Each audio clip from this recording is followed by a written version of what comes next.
Eu primo pela sinceridade, respeito à amizade, a liberdade do outro. Isso é uma coisa independente de religião, independente da nossa moral cristã. Eu respeito bastante a liberdade do outro. Eu tenho o meu direito de pensar sobre você, mas eu não tenho o direito de exigir que você pense como eu penso, ou exigir mudar o seu pensamento porque eu penso assim.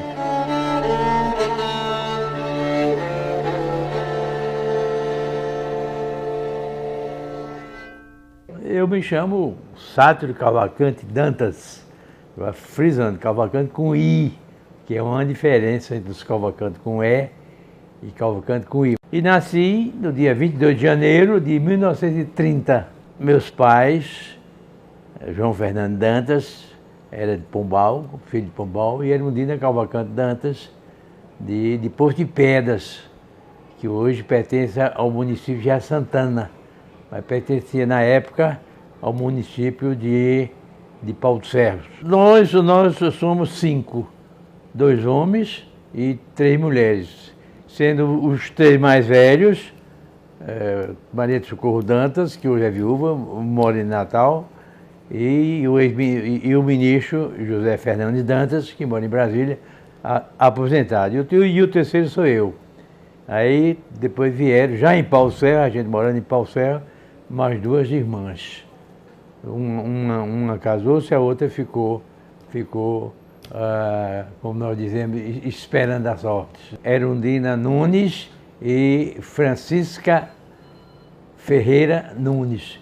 Papai, quando ia para o cartório, ele não levava as coisas escritas, trocava tudo. Eu sou Sátiro Cavalcante Dantas. Meu irmão é José Fernandes. Ele botava o sobrenome que vinha na hora, porque, de qualquer maneira, fazia parte da família. A parte de minha mãe, que é mais conhecida na região do Oeste, o velho Sátiro Ferreira Nunes, era aqueles coronéis antigos, possuidores de terras, né?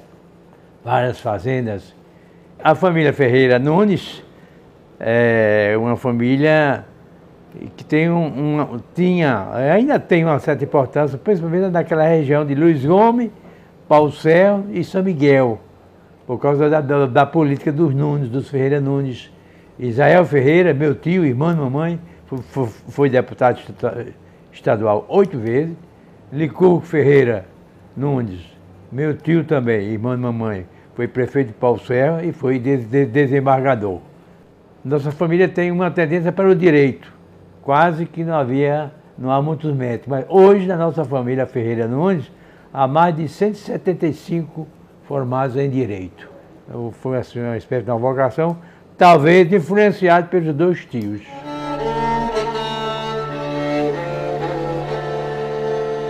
A lembrança principal é de Pau dos Ferros, porque quando papai morreu e eu estava me preparando para vir para o seminário, para comprar as coisas, eu dei um ano de botador de água. Então fiz boas amizades com meus colegas botadores de água, e a gente ia pegar a água lá no açude de Pau dos Ferros, né? É uma lembrança muito grande. E a matriz de Pau dos Ferros, e aquela imagem de Nossa Senhora da Conceição com 5 anjinhos nos pés, que hoje é raro você encontrar uma imagem de Nossa Senhora da Conceição com 5 anjinhos.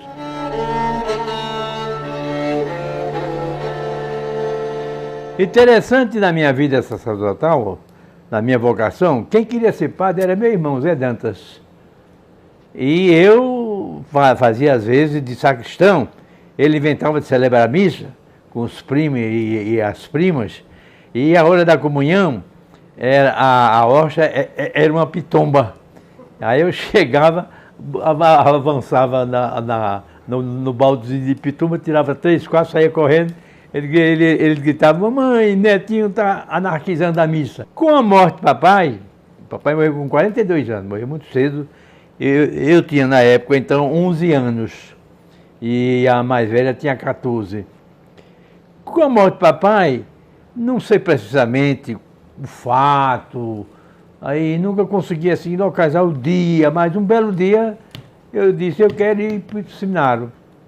Zé Dantas já tinha desistido do seminário, já estava estudando aqui em Mossoró, da União Cacheral, e eu disse, eu quero ir para o seminário. Ora, foi um rebu, ninguém acreditou. Você quer ir lá ir para o seminário? Só mamãe e o pai de caminho acreditaram e jogaram na minha vocação.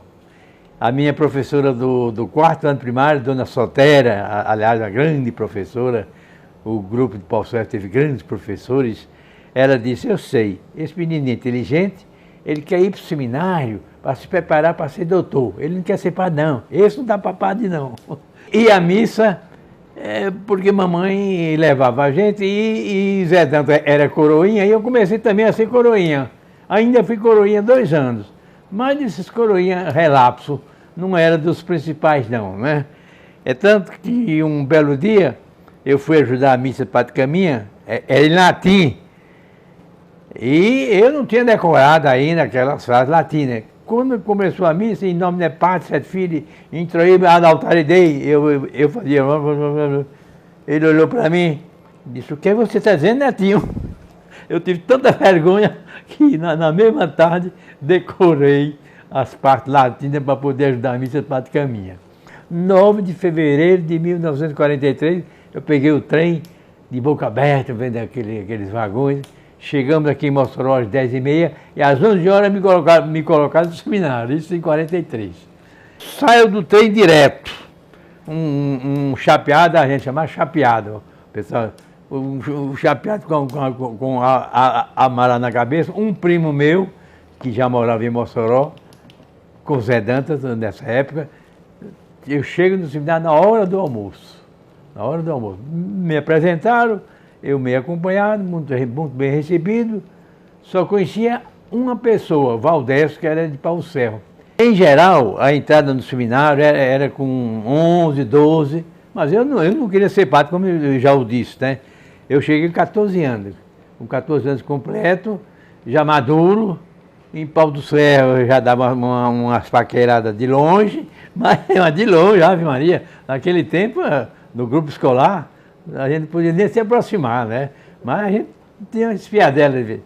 Mas, como eu disse, com a graça de Deus, o Espírito Santo, o que foi, como não foi, foi papai, que já estava no céu.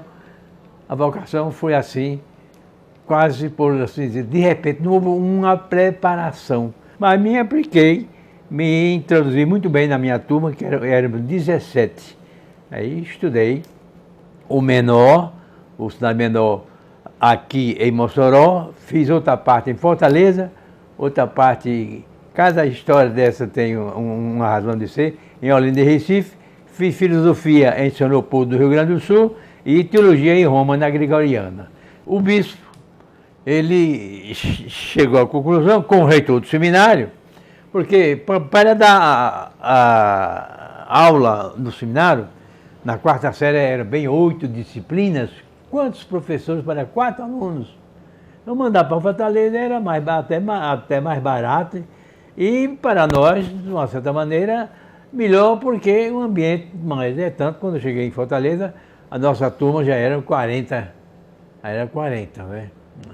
E quando para Olinda foi o mesmo jeito. Quando ele mandou os primeiros seminaristas para fazer filosofia, disse, Sato, você ficar sozinho em Fortaleza, vá para Olinda fazer o 6º ano, porque o ginásio eram 6 anos no seminário.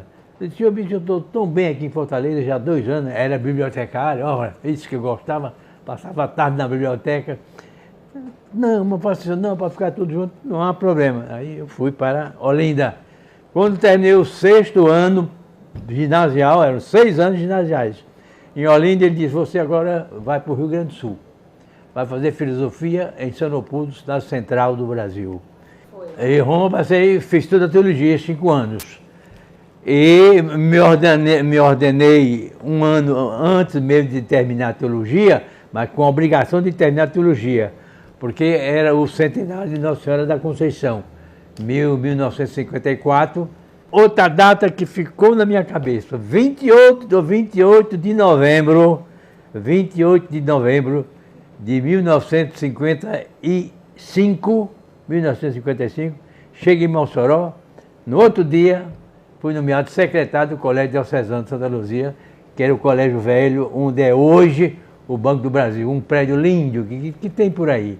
Infelizmente, a Diocese teve necessidade de vender o prédio velho, porque já tinha esse novo que foi inaugurado em 56. No ano de 56, eu ia todo fim de semana para Areia Branca, para trabalhar com o Conde Ismar, que era o vigário de Areia Branca, Ismar Fernandes, aliás, é de São Miguel.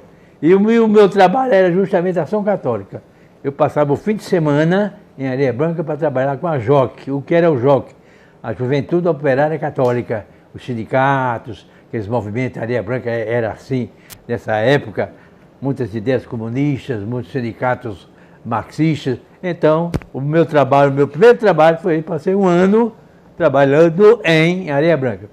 Com a criação do novo colégio, que foi inaugurado no dia 9 de junho de 56, o bispo disse, você agora não vai mais para Areia Branca.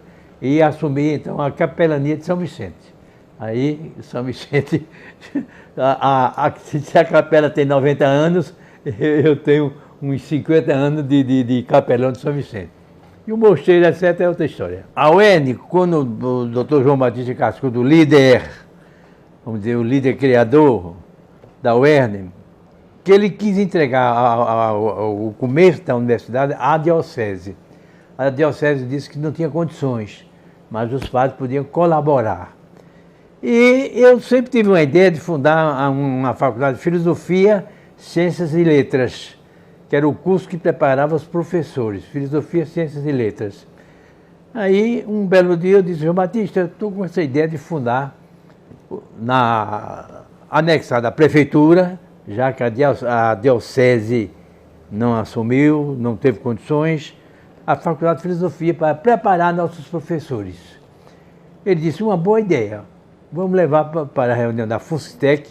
FUNCITEC era a fundação mantenedora do curso de Economia na época, só tinha o curso de Economia. Mas eu aceito sua ideia com a seguinte condição, isso estava no mês de janeiro, você assume uma cadeira de Sociologia na Faculdade de Ciências Econômicas. Em 68 surge a ideia, aí o grupo já estava maior, liderado por João Batista, aí fomos para a fundação da Universidade de Mossoró em 68, em 68.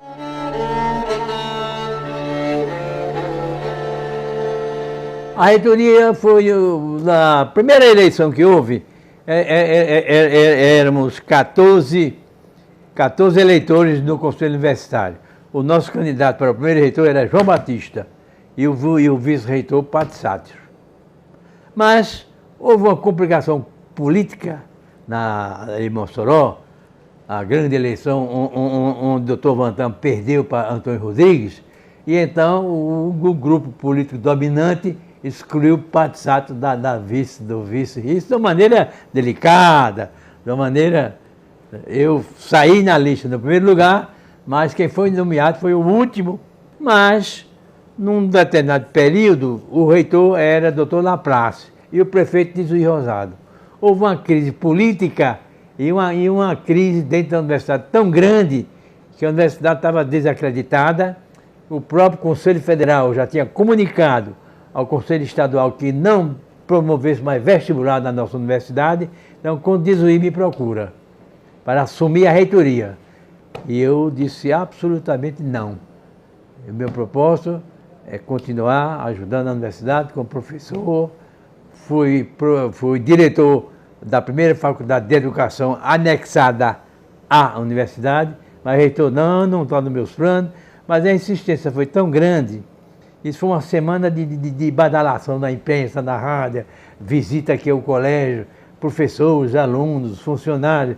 Aí chegou um ponto que meus colegas, principalmente Padre Américo, disseram, você não pode rejeitar. Então, a comunidade está achando que só você tem condições, com esse seu jeitão, aquele jeitão de Américo, com esse seu jeitão de pacificar tudo. Aí, finalmente, eu, falando com o bispo, que era do Gentil na época, ele disse, aceita. Aceitei, e graças a Deus, encontrei a folha da universidade 7 meses atrasada no pagamento, a energia cortada, os telefones ameaçados, As lojas diziam, eu vendo para a universidade se Padre comprar no nome dele. E aí eu respondia rispidamente, então não quero. Ou a universidade tem nome, ou eu não compro tal material.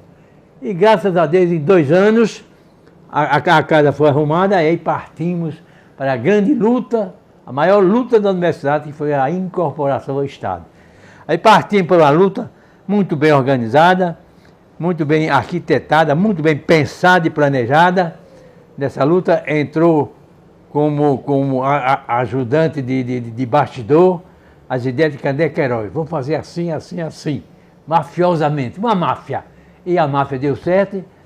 Aproveitando, com o Zé Agripino não topou a parada, então esperamos que Zé Agripino saísse do governo para se candidatar a senador e Radi Pereira assumisse.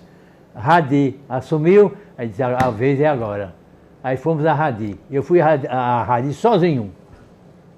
Passamos 4 horas dialogando. Ele não tem condições para o Estado manter uma universidade, daí a crise no Ceará, e além disso, eu só tenho 6 meses de governo, não sei o que mais. Finalmente, depois de muita conversa, ele caiu na sabedoria, eu chamo a sabedoria, foi o Espírito Santo de Deus. Faça o seguinte, fale com os candidatos. Se os candidatos a governo aceitar, eu aceito a ideia. Era isso que eu queria. Aí nós fizemos a armadilha, cada semana trazíamos um candidato, daí reunimos lá na universidade.